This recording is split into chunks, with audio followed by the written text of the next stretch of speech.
جب کوئی انسان اپنے نبی کی ادا کو ادا کرتا ہے، نبی کی اداؤں کو اپناتا ہے، نبی کی تعلیمات پر، نبی کی شریعت پر عمل کرتا ہے، اس کو اپنے آپ پہ نافذ کرتا ہے، تو میرا کریم رب اسے تنہا نہیں چھوڑتا، اللہ بھی اسے وہ انعامات سے نوازتا ہے کہ انسان سوچ بھی نہیں سکتا۔ مولانا روم رحمۃ اللہ تعالی علیہ نے مثنوی شریف میں لکھا کہ اللہ کے نبی سیدنا موسیٰ علیہ السلام کا ایک امتی تھا کافر، غیر مسلم، وہ اس کی عادت یہ تھی، کام یہ تھا کہ وہ لوگوں کی نقلیں اتارتا تھا، جیسے ہمارے ہاں ہوتا ہے، وہ ٹھگنا ہو، لمبا ہو، کانا ہو، بہرا ہو، گنگا ہو یا زبان کا توتلا ہو، تو پھر ہم اس کی نقل کرتے ہیں، نقل کر کے اس کا مذاق اڑاتے ہیں، اس کی بے عزتی کرتے ہیں، اس کی دل آزاری کرتے ہیں، ٹھیک، اس کو ہم تماشا بناتے ہیں، کس کے لیے؟ تھوڑی سی وابہ کے لیے، تھوڑے سے پیسوں کے لیے، اپنی نمود و نمائش کے لیے، اپنا تھوڑا سا چرچا بیان کرنے کے لیے ہم سامنے والے کی بے عزتی اور ذلت برداشت کرتے ہیں اور اس کو ذلیل کر دیتے ہیں۔ کیوں؟ مذاق کر رہا ہے، سامنے والے پر کیا گزر رہی ہے ہمیں نہیں پتہ ہوتا، جبکہ یہ کام ناجائز، حرام، گناہ اور جہنم میں لے جانے والا کام۔ مسلمان کی دل آزاری بہت بڑا جرم ہے، لیکن یہاں دیکھیں کہ وہ ہر ایک کی نقل کرتا تھا۔ بنی اسرائیل کے کچھ لوگوں نے اسے اپنے پاس بلایا اور کہا کہ ہم چاہتے ہیں کہ تو اللہ کے نبی سیدنا موسیٰ علیہ السلام کی نقل کر۔ اس نے کہا کہ یہ مجھ سے نہیں ہو سکتا، میں ان کی نقل کیسے کر سکتا ہوں، وہ اللہ کے نبی ہیں۔ نے کہا کہ نہیں، آپ جب سب کی نقلیں اتارتے ہو، کسی کو معاف نہیں کرتے، تو ان کی بھی نقل اتارو۔ تھا فرعون کا درباری، فرعون کے دربار میں اس کی آنا جانا رہتا اور وہاں بھی یہ نقلیں کرتا، لوگوں کا مذاق اڑاتا۔ مولانا روم رحمۃ اللہ تعالی علیہ فرماتے ہیں کہ جب لوگوں نے اصرار کیا، مجبور کیا کہ نہیں، جب سب کی نقل اتارتے ہو تو پھر آپ موسیٰ علیہ السلام کی بھی اتارو۔ اس نے کہا ٹھیک ہے۔ وقت طے ہوا، ایک جگہ باقاعدہ اعلان کیا گیا کہ فلاں جگہ وہ فلاں مذاق کرنے والا شخص آئے گا اور وہ اللہ کے نبی موسیٰ علیہ السلام کی نقل اتارے گا، یعنی وہ چلتے کس طرح ہیں، بات کس طرح کرتے ہیں، کھڑے کس طرح ہوتے ہیں، ان کا انداز کیا ہے، اس کی نقالی کرے گا۔ اعلان سن کر کافی لوگ جمع ہو گئے۔ اب وہ وقت پر پہنچا، اس نے اپنا لباس بدلا، جو پہلے لباس پہنتا تھا اس کو اتار کر ویسا لباس پہنا جیسے موسیٰ علیہ السلام پہنتے تھے۔ داڑھی نہیں تھی، مگر اللہ کے نبی موسیٰ علیہ السلام کی داڑھی تھی، تو اس نے داڑھی بھی لگائی۔ بال اپنے ایسے بنائے جیسے اللہ کے نبی موسیٰ علیہ السلام کے تھے۔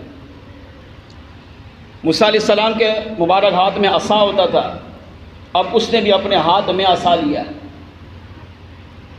اب اس نے اس انداز میں اپنا ظاہری حلیہ بنایا جو اللہ کے نبی موسیٰ علیہ السلام کا تھا، لباس بھی اسی طرح، داڑھی بھی اسی طرح، بال بھی اسی طرح، عصا بھی اسی طرح۔ اب گفتگو، کلام اور چلنا یہ بھی ان کی طرح کرنے لگا۔ جب یہ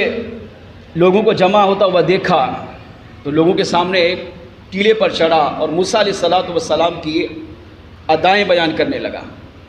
مثلاً وہ اس طرح گفتگو کرتے ہیں، وہ اس طرح اشارہ کرتے ہیں، وہ اس طرح ہاتھ لہراتے ہیں، وہ اس طرح چلتے ہیں، اور یہ ان کا انداز ہوتا ہے۔ اب یہ بظاہر کیا کر رہا ہے؟ مذاق۔ کس کے لیے کر رہا ہے؟ لوگوں کو خوش کرنے کے لیے، جیسے ہم کر رہے ہوتے ہیں، ٹھیک؟ بظاہر اس کی نظر میں یہ مذاق تھا۔ کیوں؟ لوگوں نے مجبور کیا، مال دیا، لالچ دی، تو اپنی شہرت کی ہوس میں اور مال بٹورنے کی وجہ سے اب یہ نقالی کر رہا ہے۔ اب لوگ ہنس رہے ہیں، لوگ اسے داد دے رہے ہیں، لوگ اس پر مال پھینک رہے ہیں، وہ خوش ہو رہا ہے اور موسیٰ علیہ السلام کی اداؤں کو لوگوں کے سامنے بیان کر رہا ہے۔ مولانا روم رحمۃ اللہ تعالی علیہ نے لکھا کہ جب اس نے موسیٰ علیہ السلام کی کئی ادائیں، کئی نقلیں لوگوں کے سامنے دکھائیں تو اللہ کریم نے سیدنا جبریل امین علیہ الصلوۃ والسلام سے ارشاد فرمایا، جبریل زمین پر دیکھو، فلاں کافر ہو کر، فرعون کا درباری ہو کر میرے محبوب، میرے کلیم موسیٰ علیہ الصلوۃ والسلام کا مذاق کر رہا، اڑا رہا ہے، ان کی نقالی کر رہا ہے، ان کی ادا کو ادا کر رہا ہے۔ تو جبریل امین علیہ الصلوۃ والسلام نے عرض کیا، اے میرے رب کریم، کیا میں اسے ہلاک کر دوں؟ کیونکہ یہ آپ کے نبی کی نقالی کر رہا ہے، آپ کے کلیم کی نقالی کر رہا ہے، کیا میں اسے تباہ و برباد کر دوں؟ اللہ کریم نے ارشاد فرمایا، نہیں اے جبریل، مجھے اپنی عزت و جلال کی قسم، جب میں فرعون کو غرق کروں گا تو فرعون کے ساتھ ساتھ اس کی پوری ذریت کو، پورے لشکر کو بھی سمندر میں غرق کر کے تباہ و برباد کروں گا، لیکن اسے میں اس وقت محفوظ رکھوں گا، اسے بچا لوں گا، اسے نہیں ڈوبنے دوں گا۔ تو جبریل امین علیہ السلام نے اللہ کی بارگاہ میں عرض کیا، اے اللہ، یہ بھی تو کافر ہے،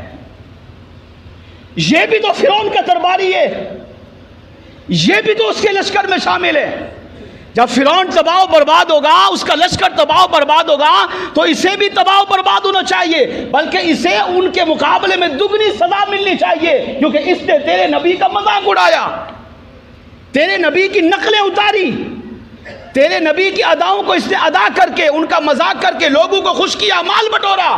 اللہ کریم نے ارشاد فرمایا، جبریل تو اس پہلو کو دیکھ رہا ہے، مگر میں کریم رب جو اس کی ادا دیکھ رہا ہوں وہ تو نہیں دیکھ پا رہا، میں اسے غرق نہیں کروں گا، کیونکہ اس کے جسم پر میرے کلیم موسیٰ علیہ السلام کی ادا اتر چکی ہے۔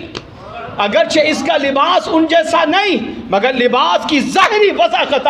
اس لیے میرے کلیم موسیٰ علیہ السلام کی طرح بنائی ہے۔ تو جس کافر نے میرے کلیم موسیٰ علیہ السلام کی اداؤں کو اپنی ذات پر نافذ کیا ہے، فرمایا جبریل یہ کیسے ہو سکتا ہے کہ میں اس کافر کو اب بھی تباہ و برباد کر دوں؟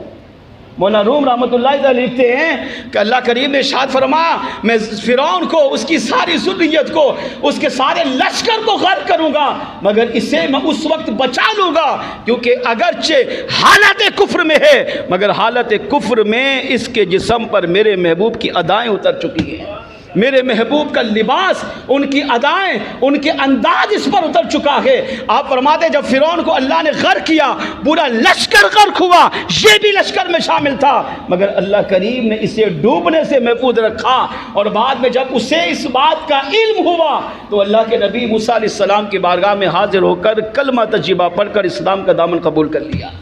موسیٰ علیہ السلام کی غلامی میں آ گیا، اس وقت کے دین کے اندر داخل ہو گیا، اپنے آپ کو موسیٰ علیہ السلام کے ساتھ شامل کر لیا، ساری زندگی پھر موسیٰ علیہ السلام کی محبت میں گزار دی۔ اس سے علماء نے لکھا، مولانا روم رحمۃ اللہ فرماتے ہیں، مسلمان سوچ، ایک کافر غیر مسلم ہو کر اگر وہ اپنے نبی کی اداؤں کو اپنے آپ پہ نافذ کرتا ہے تو اللہ اس کا صلہ اسے ایمان کی صورت میں بھی عطا کرتا ہے، اسے کلمہ بھی عطا کرتا، نصیب فرماتا ہے، اسے نبی کی صحبت بھی عطا کرتا ہے۔ جب کافر اپنے نبی کی اداؤں کو ادا کرتا ہے، اللہ جب اسے اتنے بڑے انعامات سے نوازتا ہے، پھر سوچ جب تو مسلمان ہو کر، تو اپنے آقا کا امتی ہو کر، تو اپنے آقا علیہ السلام سے محبت کرنے والا ہو کر، نبی کا عاشق بن کر جب تو حضور کی اداؤں کو ادا کرے گا، آقا علیہ السلام کی اداؤں کو اپنے آپ پہ نافذ کرے گا، حضور کی سیرت کو اپنے آپ پہ نافذ کرے گا، ساری زندگی حضور کی شریعت و تعلیمات کے مطابق گزارے گا،